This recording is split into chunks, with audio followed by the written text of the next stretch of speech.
The Bermuda Triangle has been an area long associated with paranormal activity, unexplained disappearances, and strange occurrences resulting in disappearances. Here are 5 true stories about disappearances in the Bermuda Triangle. Number 1. The Spray. In 1909, a famous author and captain, Joshua Slocum, went missing off the coast of Florida. Likely, he went missing in the Bermuda Triangle. Slocum had been world famous for travelling around the world single-handedly on a boat called the Spray, which he had remodeled for this trip. He became even more famous when he wrote a book about his journey in 1899, which is still in print today. In 1909, however, Slocum, as an extremely experienced sailor of nearly half a century, set sail from New England intending on reaching the Amazon River in Brazil, where he'd been before. He was sighted along the US East Coast and then Florida, and allegedly seen off the coast of Miami, where he was then never seen or heard from again. 7 months after this period, it was acknowledged he was lost at sea. Many believe, given where he was last seen, that he may have wandered into Bermuda Triangle waters.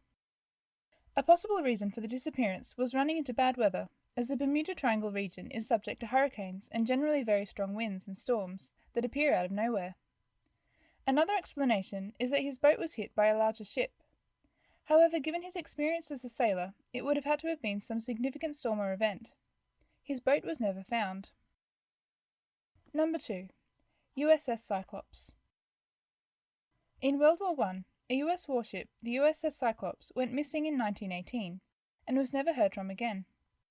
During World War I, US warships were usually stationed on the east coast of America.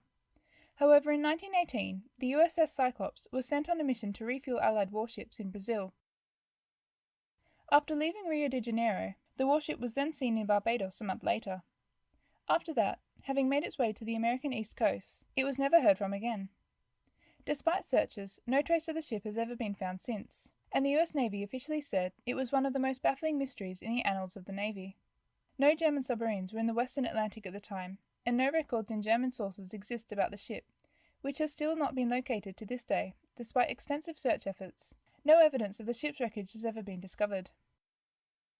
Number 3. Flight 19. In late 1945, in the aftermath of World War II, 5 torpedo bombers went missing after setting flight from the Naval Air Station Fort Lauderdale in Florida in December that year at 2 p.m., with Lieutenant Charles Taylor, an experienced pilot during World War II, leading 13 student pilots in 5 new bombers from the station. About an hour and a half into the flight, he radioed traffic control saying that his compass wasn't working, and estimated, without knowing for sure, that they were somewhere over the Florida Keys. The radio message was that he should turn back to the coast as long as he was sure he was over the Florida Keys. What happened next was the captain becoming more and more disoriented, and the further he tried to travel back to the coast, the further he travelled out to sea. One theory was that he was actually over the Bahamas, which he mistook for the island south of Florida, and in which case headed further north out to sea. By 6 p.m. they heard their last radio contact from him, and finally lost all contact with the crew by nightfall. This was the last they heard from him and his crew.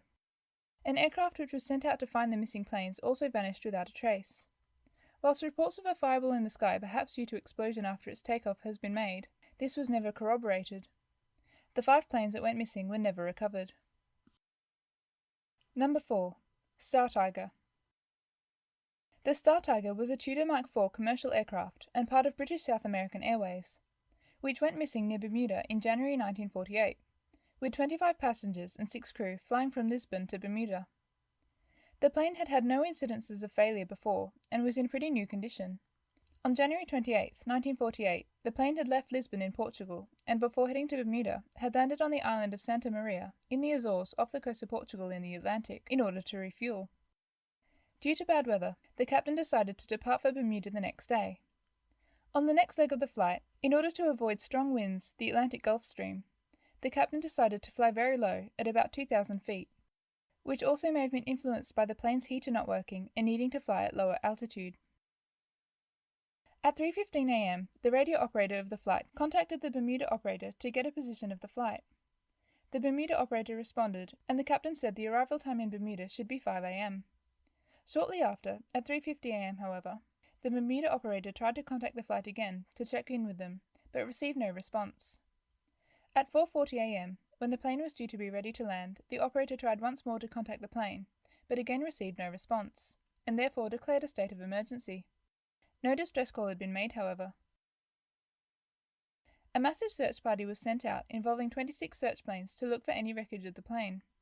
5 days later it was called off, and the plane's wreckage was never found. Number 5. The Star Ariel. On January 17, 1949, only a year after the Star Tiger, another Tudor aircraft, the Star Ariel, went missing over Bermuda. On January 17, 1949, the Star Ariel was stationed in Kindley Airfield, Bermuda, where it had just completed a journey from Jamaica. Whilst awaiting further instructions, another plane intending to travel to Jamaica, when approaching Bermuda, experienced engine failure and was able to land in Kindley Airport just in time. Not in a position to fly on, the passengers from the flight to Jamaica instead were transferred to the Star Ariel, where the 13 passengers joined the 7 crew and would make their way to Jamaica instead. At 8:41 a.m., the flight was airborne and en route to Jamaica, but the weather for this flight was perfect, still, with no strong winds or storms and no clouds above 10,000 feet. About an hour into the flight, a report was given from the captain estimating arrival time at Kingston at 2:10 p.m.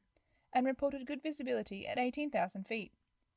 Shortly after, the captain gave another heads-up with the operator, stating they were changing to Kingston radio control, despite only having recently left Bermuda. This was the last time anyone heard from the aircraft, as it never landed in Jamaica. An odd decision switching to the other frequencies so soon after leaving Bermuda, and Kingston radio control never heard from them after switching to their frequency at all. Whether it was communication issues or something else, only long after the plane should have landed and didn't was a search party sent out for the plane. With a few planes sent to look for the wreckage, nothing was at all found. The search would soon grow in intensity, despite lack of findings in the initial search, to be one of the largest searches in the Atlantic for the wreckage, including 1 US battleship and 2 naval carriers over the following few days. Despite this, nothing was ever found of the aircraft at all. These stories demonstrate the peculiar history of the Bermuda Triangle, of not just disappearances and lack of finding any wreckage, but the fact that so many malfunctions seem to occur in the area, from errors in judgment to compass failure and disorientation, which have also been recorded in many other accounts, not in this video. Thanks for watching. Please like and subscribe to be updated with new videos.